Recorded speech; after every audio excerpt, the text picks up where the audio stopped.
back with another episode of Purple and Bold from DNR Media and the Daily News Record. I'm Shane Metlin here with Katie Harper, your JVU reporters here at the paper. And it never stops here in December and January. I guess it seems like now with the transfer portal, which in some ways that's become like sort of a dirty word, I guess, when you're a program like JVU, and at first you see all these guys leaving, but now at this point we're seeing upwards of more than 20. I don't know what the final, or not the final, but the current total is, 24, 25. I think it's announced commitments at this point. announced. Yeah, it's probably in the 20s, but I think there's like over 30 so players that have said that they're committed. Yeah, so we're seeing huge, I guess turnover is the word, but yeah, it's a lot of incoming players, and you never know how it's going to turn out with everybody, but some reason for excitement if you're looking at this incoming roster of guys joining JMU football, because you've got that mix that JMU's had so much success with, the mix of here's a proven, All-American or freshman All-American or whatever at the FCS level, or sometimes now we're looking at the D2 level for JMU, with a mixture of some guys who maybe just didn't play right away at their Power 4 destination, also looking for a new spot. And it seems like it's a nice balance of those kinds of players of proven production and massive potential when you look at who's come in already for JMU. Yeah, it really does seem like it has been a heavy emphasis on making sure that they're bringing in guys that have that playing experience. And it was something I was thinking about last night, actually, as I was getting ready for bed. I think, we saw it over the last couple of years with Bob Chesney and his staff, where they also kind of stress that importance of maybe going out and bringing some guys up a level, because they know that they've seen their college film and they know that these guys are more than capable of producing at the college level. And it seems like Billy Napier is still taking that approach. Obviously, there are a few names in there that haven't necessarily played a lot of snaps. If you look at the quarterback position with Arrington Maiden, he hasn't. Kylan Billiott, the wide receiver from LSU, those are guys that haven't necessarily gotten their chance too much at the college level, but obviously had very, very successful high school careers, especially if you look at a player like Maiden playing some big time Texas football. But it is interesting to see how much this coaching staff is kind of continuing that trend of wanting to find guys who have the history of producing, even if it means looking at the Division II level.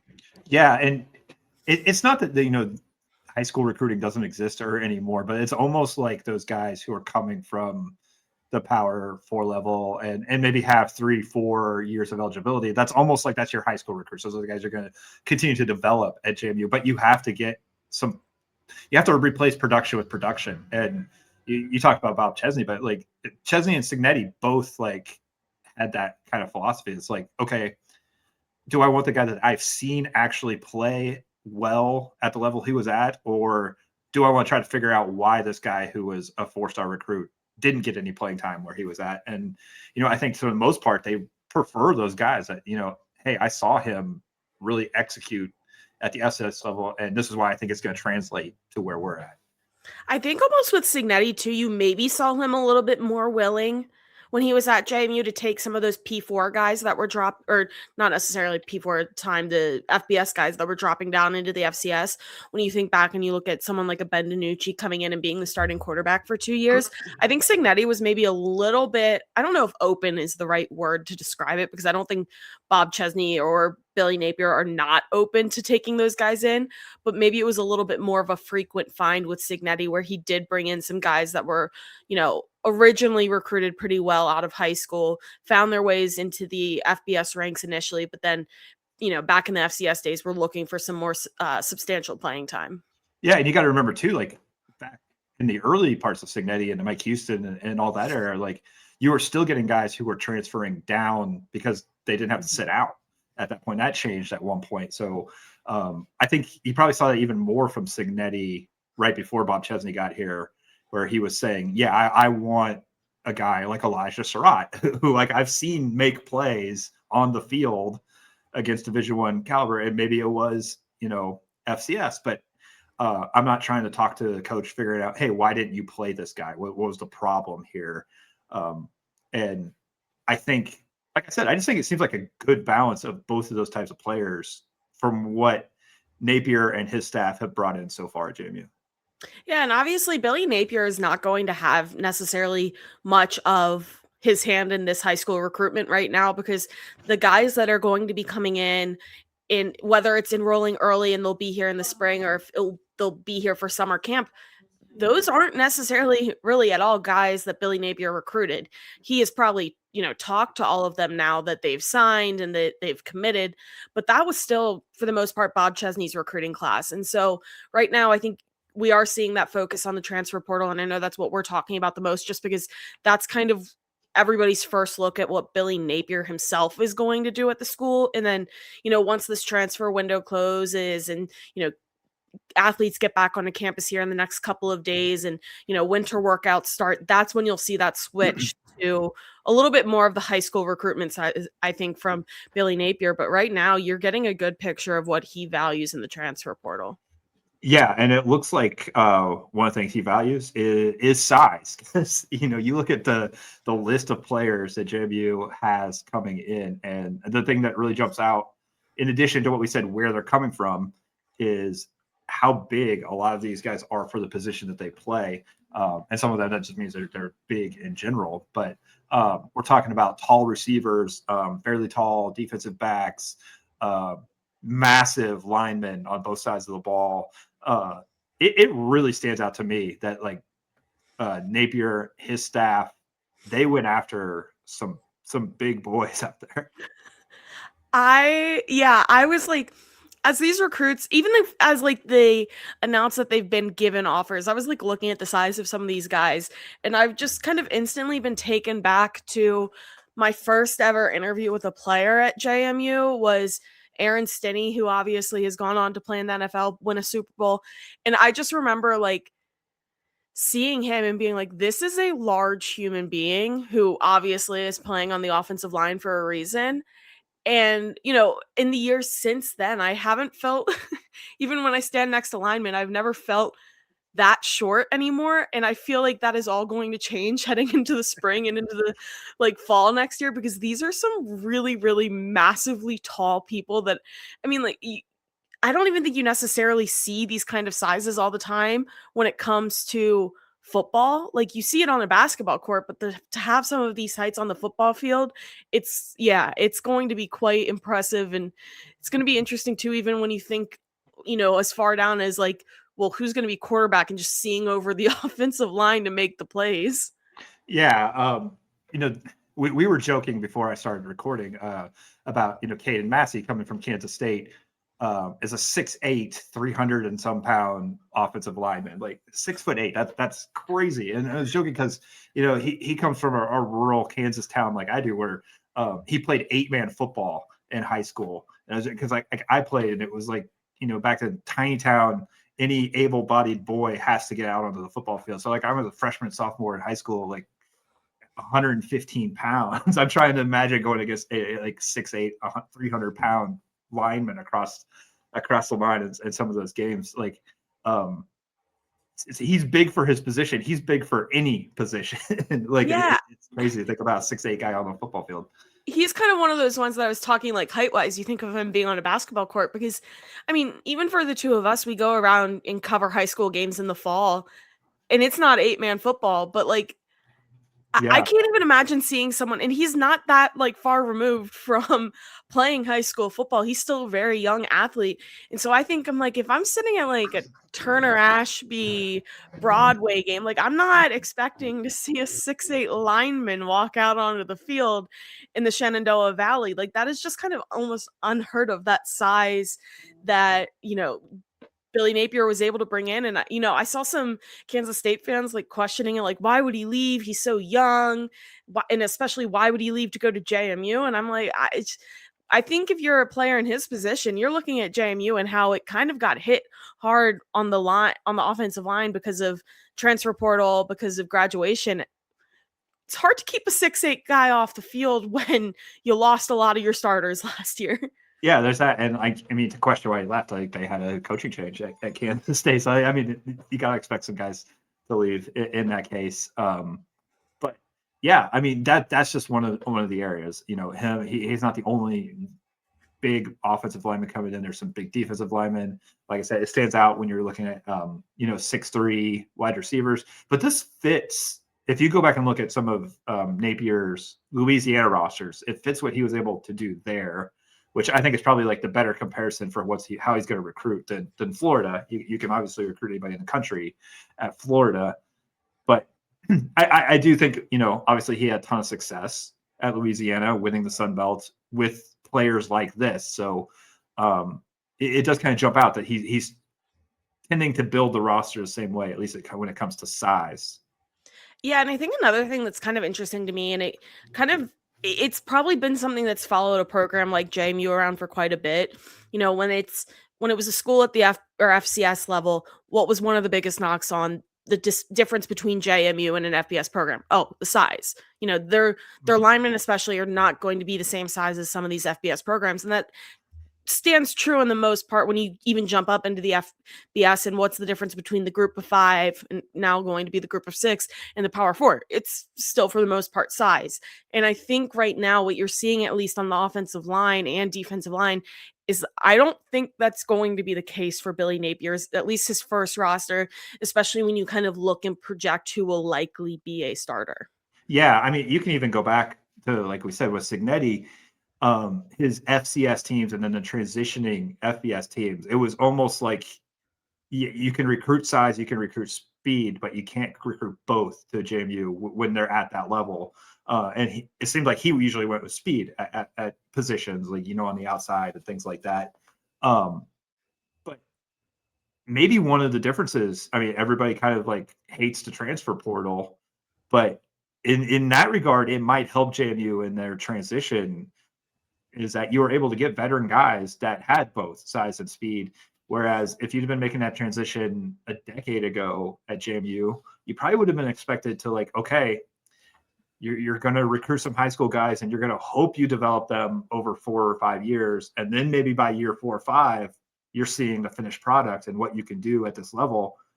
JMU with transfers was able to have that kind of roster last year in just the 3rd, 4th year of the FBS transition. The transfer portal has just utterly changed the way high school recruiting is done. And, does that maybe suck for some of those younger guys coming out of high school? Probably. I'm not in their shoes, so I can't, say it for certain. But, you look at last year's roster with JMU and, you saw a little bit of Mikey Scott as a true freshman playing, but the main person you saw on the field as a true freshman was someone who had the size and the skill in Trent Wilson. And where is he now? He's transferred to Iowa to play on what was the best offensive line last season. So it's, you can't rely that heavily on high school recruiting. While yes, there are going to be players that come in that can probably be built up within a program for a couple of years. I think you can even look right now, JMU is maybe having a little bit of that with KJ Flo at nickel, because he's now stuck it through a coaching change and he hasn't transferred, and he's been able to develop behind a player like DJ Barksdale over a couple of years. So you still have some of those players. You do not have them at nearly the same rate, like you said, but at the same time, while, fans are going to be upset to see players that they love to cheer for transfer, and seeing a guy like Sayer West transfer, that's going to kind of be a ding to some fans when they love the college game so much. But the transfer portal at the same time, it gives and it takes, and it arguably is why JMU has probably been this successful this quickly at the FBS. Yeah, I mean, you could talk about, the give and the taking. Probably the 2 biggest or best transitions from FCS or 1A or 1AA to FBS or 1A has been JMU, or back in the 90s when Marshall did it. And, they did it with transfers too. And they, were at a time where the rules were changing and different, and they took full advantage of it. And were able to have some of those guys like, Randy Moss. I don't know if he was specifically one of them, but they had a lot of guys who transferred down to have that year of eligibility while they were making the transition. And then they didn't have to sit out. They were able to take advantage of transfers too. Probably not a coincidence that, as much as everybody hates that guys might come and go, and you don't get a chance to get to know them as well. In reality, it's probably helped JMU more than it's hurt them as far as like being able to have the consistent success they've had. It absolutely has. That's perfectly said. And, I see the tweets a lot, kind of going back to the guys that, end up transferring out. And I think when you are a fan of a sport, I can imagine that you want to see those players go all 4 years. And it is a changing time right now, but I think you still will have some of those guys that will sit through 4 years. If you look at last year with Trent Hendrick and Jacob Thomas, you are still going to have maybe a couple of those guys in a recruiting class, just given like the numbers that go into the transfer portal. I think I saw one tweet yesterday where there's still over, I think it was like over 6,500 athletes in the transfer portal for football. And then you have to understand that, like, you know, there's not nearly that amount of roster spots still available at the Division I level. So a lot of those guys aren't going to, go to the FCS, go to the FBS. So you have a lot of those guys that are, they're going to realize if they test the waters with the transfer portal, they may quickly realize, like, you know what?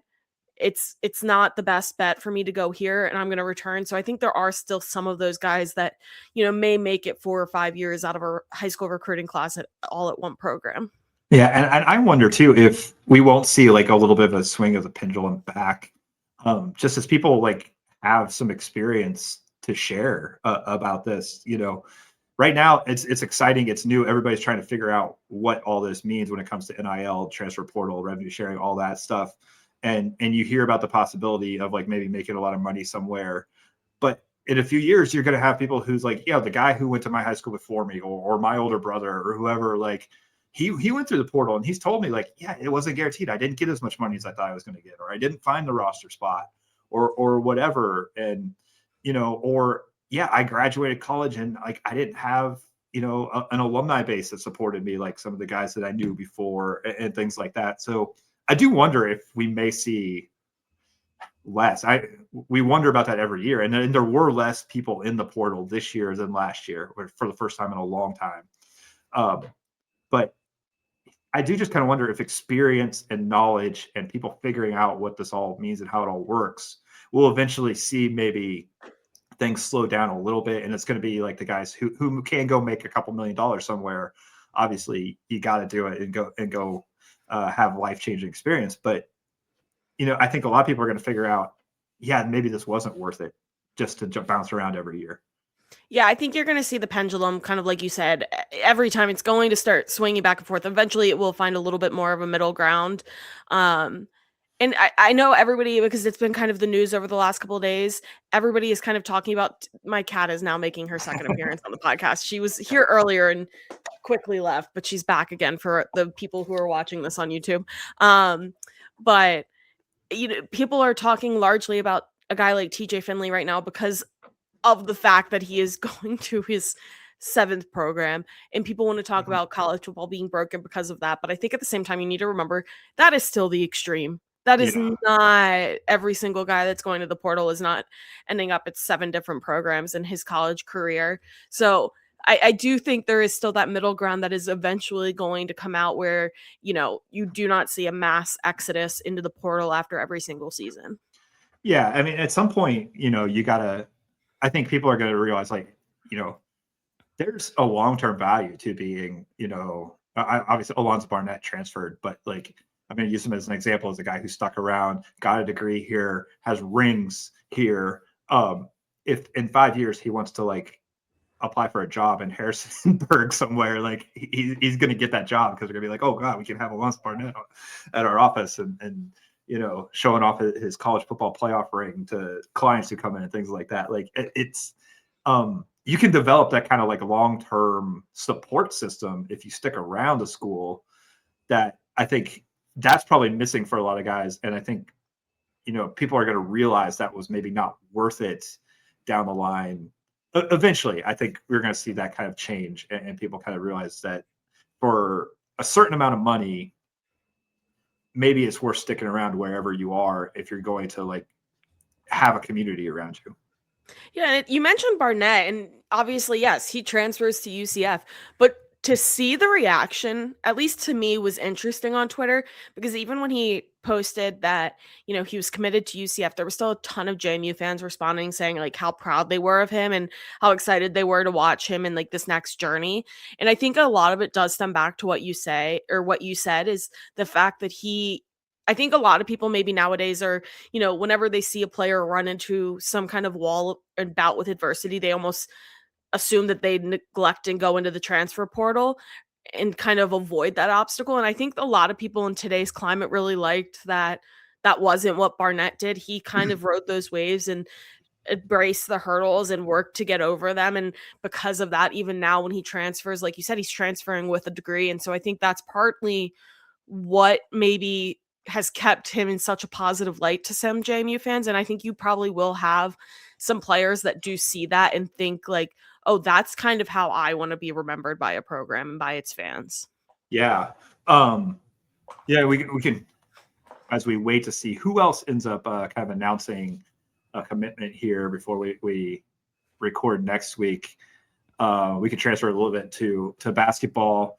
We haven't talked a ton of basketball, even though it's January now, and mixed bag for Duke's hoops teams right now. The JV men coming off a big come from behind win against ODU. That was after losing a few games. Don't really know what to think about where they are right now. And full disclosure, we record this on Thursday afternoon, right before both JV men and women have to play some big games. So the entire dynamic of their seasons could change a little bit here in the next couple of days. But yeah, for the men, you'd wonder if that come from behind victory, does that signal that they're about to go on a run like they did last year, where they get themselves back into the mix for a regular season title? Or is this a team that maybe just hasn't gelled together in the same way that they were able to in Preston Sproul's first year? Yeah, I am curious to see kind of how that win spurs things, which kind of not to completely go back to football, but I did talk to offensive line commit Tyler Brown, who was on campus last weekend, and he was at that JMU Old Dominion game, and I did ask him about it when he said that his recruiting visit didn't require, or they took him to a basketball game, because he said he really liked the environment. It stood out to him that there weren't their students weren't back on campus yet, but the environment was crazy, as he put it. And I even asked him, I was like, well, what were your thoughts at the end? He was like, well, we weren't even there at the end of the game. They had left to go to a recruiting dinner and were watching it from their dinner. And he said it was an absolutely unreal final second pretty much of that game on how it played out. So, I think there's still, there's some excitement around a game like that, even from a fan's perspective, or I guess in this case, a recruit's perspective. So, whenever you have kind of that electric of an ending, I do think it can kind of give you a little bit of a spark to maybe turn some things around. Yeah, and the fact that JMU now will play at App State, at Marshall, then get some games at home, they have a chance to really build some momentum. Because, I mean, whether or not App State's kind of an average team this year, Marshall's been pretty good. JMU lost by a bucket to Marshall at home, so you have a chance to maybe rectify that. You still generate a little bit of excitement beating those teams that I think JMU fans consider rivals along with ODU. If you all of a sudden string together 3 or 4 straight against teams like that, I think that just the buzz and excitement and things from a fan's perspective get better. You're going to see better crowds at home games, and maybe just the overall momentum helps JMU move towards February, where then all of a sudden you're starting to think like, okay, are you positioned to get all those buys in Pensacola at the conference tournament? Yeah, I feel like we talked about it so much last year with how crazy February can be. And, if you're the men's team, if you're the women's team, you are probably pretty desperate to stack up those wins right now to at least get you on the right path by the time February comes, because that month can very much be make or break for any basketball team. But yeah, like you said, the JMU men do have a good chance right now to kind of build that momentum, because it's been an interesting season for them. It's been an interesting last 2 years. And, I think we touched on it last week when we recorded about how difficult it can be to kind of, create that team bond when you were replacing pretty much your entire starting roster. So it's definitely a hard challenge, and it's going to be curious and interesting to see how much Spradling can kind of guide them through these next couple of games. Yeah, and it's with the men, it's also kind of interesting because it's we're asking ourselves, can they, will they, are they capable? Like, a guy like Gabe Newmoth has had a couple of good games here recently, but you're still wondering, okay, NAI transfer, big man, is that what we're going to see for him, or is he still going to kind of struggle sometimes with more athletic players?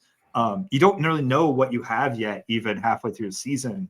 For the men, it's a completely different story for the women, where they've now lost a couple in a row. They're sitting at 3-3 in conference play, and that's a surprise.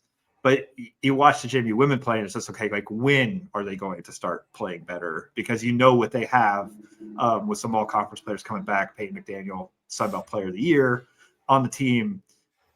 Yeah, it does seem more like a matter of when or why not, like, what's going on. Are they going to turn around in time to win the regular season versus can they figure it out? But still, they put themselves in a position now where they've got to play better. They got to win some games. They got the first place Marshall here in town tonight. And if they don't start doing it better, they put themselves in a worse position as far as trying to win the conference tournament, which is the main goal right now for JMU women, is win the conference tournament, get to the NCAA tournament, which they missed out on last year despite a great season. Yeah, and it's always interesting too with the women's program, because like you said, it is when are they going to start playing, the brand of basketball I think a lot of people expect them to, because of the last several decades, honestly, when you look at it. And so I always kind of wonder the frustration level from a fan's perspective too, of like, are the fans going to get more frustrated with the men's team not winning these games under a relatively new head coach in the program's history? Or are they going to get more frustrated when they see, this women's team that they are accustomed to see win and get into the conference title game and potentially win the conference title? If the frustration is a little bit higher there, just because they expect it a little bit more. Yeah, it's interesting because I think there's some negativity about women, and just going by kind of like my replies on Twitter and things. There's some negativity, but like I said, it's all just kind of like, oh well, they're going to figure it out. It's just a matter if they do it in time or not. Whereas the men, like when they were down 19 to ODU, like my timeline was a mess as far as like JV fans like wanting to pull the plug on the Preston Spradliner and things like that. And a year and a half into it, and less than a year after winning the regular season. So the overreaction was stronger for the men, I think, which it's a kind of a weird dynamic. The expectations are higher for women's basketball, I think, but maybe the desire for men, because we've recently seen what can happen at JMU in men's basketball. And there's a group of fans, I think, at least, that are afraid that they're not going to get back there, that they're maybe closer to going back to the Lou Rowe era than they are to getting to the top of the Byington era, which I don't think is the case at all. But I think there's always just like sky is falling mentality for JMU men's basketball if things aren't good for a couple of weeks. Yeah, I think that makes total sense, because even when you see, this women's team go through some tough stretches like they're on right now, it's you almost just know it's going to turn around at some point. O'Regan is going to have them find the right answer, and they are going to string together those wins, and they are going to make a deep run in the conference championship. And yeah, I think there are probably a lot of people that are still sitting back and thinking about that spring 2 years ago, where I don't know if any of them really expected the March Madness feeling to be maybe as magical as it was, even for only one win, and then to play Duke at one point. So I think what you said is a good point of like maybe a little bit of an overreaction. And obviously when those games are also on the same day for both men's and women's games, Yeah. Twitter can go a little crazy on how people are feeling. Yeah. And I kind of wonder too if we're seeing a little bit of like what the coaching challenge for Sean O'Regan and the women's team is right now, where you can go back to last year. They brought it every single night in conference play. They went 18-0. They did all that, and they still lose an overtime game, and they're not in the NCAA tournament. And like, I do wonder if it's hard now this year when you have so many of those players back and some younger players who maybe don't know what it takes night in, night out in the Sun Belt. It's also just a better league this year too than it has been in a long time. I do wonder if maybe that's part of the challenge is like convincing them that it does matter how you play in the middle of January.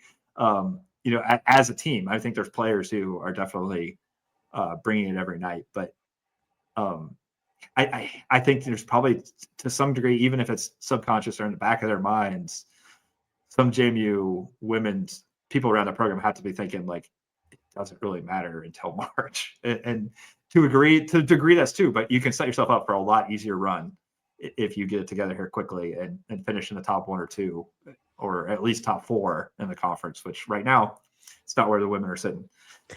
Yeah, to me, when I think about that, I do think I would almost fall in the camp of it is probably a subconscious thought where last year and everything that JMU did and accomplished, and it was a very, very good season, and even into the postseason where they played a good WBIT run, there probably is still that subconscious edge of like, well, we'll play hard and we'll bring it every night once March comes. Yeah. And like you said, they had good run last year, but at the same time, it was a little bit of a disappointment. Even one of the best seasons in program history, they have to deal with kind of disappointment. So we'll see if they get clicking here this weekend. Both teams have big games. It's, like I said, JMU men, App State, Marshall, JMU women, Marshall, who happens to be first place in the conference right now, undefeated, including an overtime win over JMU in Huntington.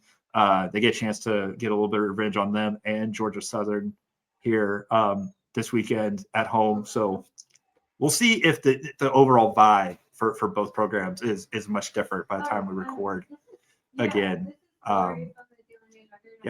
Outside of that, I think, about time to wrap this one up, as we'll have plenty more football recruiting news, really probably dive heavily into basketball. And before you know it, we're going to have some spring sport preview stuff coming up here, because it is halfway through January and all that begins in February. So plenty of, crossover type season on the way here for the Purple and Bold podcast. But until then, I'm Shane Metlin. Here's Katie Harper. Please like and subscribe, all that stuff. DNR Media on Spotify, Apple Podcasts, wherever you listen, and YouTube. If you listen or watch us there, please go ahead and help us out with that. Thanks for tuning in.